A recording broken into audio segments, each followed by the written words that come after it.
নমস্কার বন্ধুরা, নতুন একটা ভিডিওতে সবাইকে স্বাগত। আজ শেয়ার করব সম্পূর্ণ নিরামিষ পটল দিয়ে তৈরি ভীষণই সুস্বাদু একটা রেসিপি। খুব কম সময় এটা তৈরি হয়ে যায়। ভাত, রুটি, লুচি, পরোটা সবার সাথেই ভালো লাগে। এখানে আমি 5টা পটল নিয়েছি। পটলগুলো খোসাগুলোকে একটা একটা করে ছাড়িয়ে দুদিক দিয়ে একটু করে চিড়ে নিয়েছি এবং ভালো করে ধুয়েও নিয়েছি।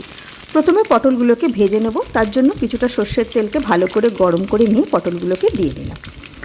গ্যাসকে মিডিয়াম টু হাইতে রেখে হালকা লালচে রং ধরা পর্যন্ত উল্টে পাল্টে একটু ভেজে নেব। দেখো হালকা একটু লালচে রং ধরে গেছে। এবারে তেলটাকে ছেঁকে একটা প্লেটের মধ্যে তুলে নিলাম। সব পটলগুলোই আমার ভাজা হয়ে গেল।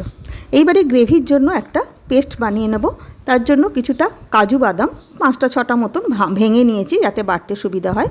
ওটাকে আমি আধ ঘন্টার জন্য ভিজিয়ে রেখেছিলাম। মিক্সিতে দিয়ে দিলাম। সঙ্গে দিলাম 2 চা চামচ টক দই, কিছুটা গ্রেট করা আদা আর 2টো কাঁচা লঙ্কা। সবগুলোকে মিক্সিতে ভালো করে বেটে নেব। কাজু বাদামের পরিবর্তে তোমরা চারমগজও ব্যবহার করতে পারো।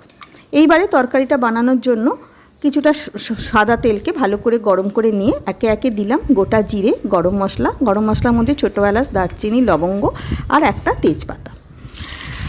সুন্দর গন্ধ বেরোনো পর্যন্ত ভেজে নিয়ে যোগ করে দিলাম যে পেস্টটা বানিয়েছিলাম সেই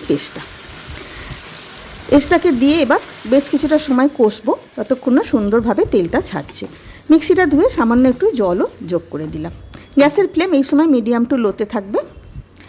দেখো আস্তে আস্তে তেলটা ছাড়তে শুরু করেছে, হালকা হালকা তেল ভেসে উঠছে। এই সময় যোগ করে দেবো একে একে গুঁড়ো মশলাগুলো। মশলার মধ্যে আমি এখানে দিলাম ধনে গুঁড়ো, জিরে গুঁড়ো আর সামান্য একটু চিনি। নিরামিষ রান্নায় একটু চিনি দিলে টেস্টটা বেশ ভালো হয়। হলুদ আমি এখানে দিচ্ছি না, কেননা যেহেতু গ্রেভিটাকে আমি সাদা রাখতে চাইছি। তোমরা চাইলে হলুদ দিতে পারো, শুকনো লাল লঙ্কার গুঁড়োও দিতে পারো এবং চাইলে কাশ্মীরি রেড চিলি পাউডারও দিতে পারো। মশলাটা দিয়ে একটু কষে নেবার পর যোগ করে দিলাম ঈষৎ উষ্ণ জলটা দিয়ে দিলাম স্বাদ মতো নুনটা আগে দিইনি, কেন জলটা দিয়ে দেওয়ার ফলে আন্দাজটা ভালো পাওয়া যাবে। ভালো করে ফুটে উঠতে আগে থেকে ভেজে রাখা পটলগুলোকে দিয়ে দিলাম। এইবারে গ্যাসের ফ্লেমকে একদম লোতে করে দিয়ে চাপা দিয়ে 5 থেকে 6 মিনিট রান্না করে নেব। এতে পটলগুলোও ভালোভাবে সেদ্ধ হয়ে যাবে এবং গ্রেভিটাও তৈরি হয়ে যাবে। মাঝে একবার ঢাকাটা খুলে একটু ওলট পালট করে দিলাম, তা না হলে কড়ার তলায় লেগে যেতে পারে, যেহেতু কাজু বাদাম দেওয়া আছে। ওলট পালট করে আবারও ঢাকা দিয়ে আরও 2-3 মিনিট মতন রান্না করে নিলাম। এইবারে দেখো পটলগুলো ভালো রকম সেদ্ধ হয়ে গেছে এবং গ্রেভিটাও আস্তে আস্তে তৈরি হয়ে যাচ্ছে। তেলটা ওপরে ভেসে উঠেছে।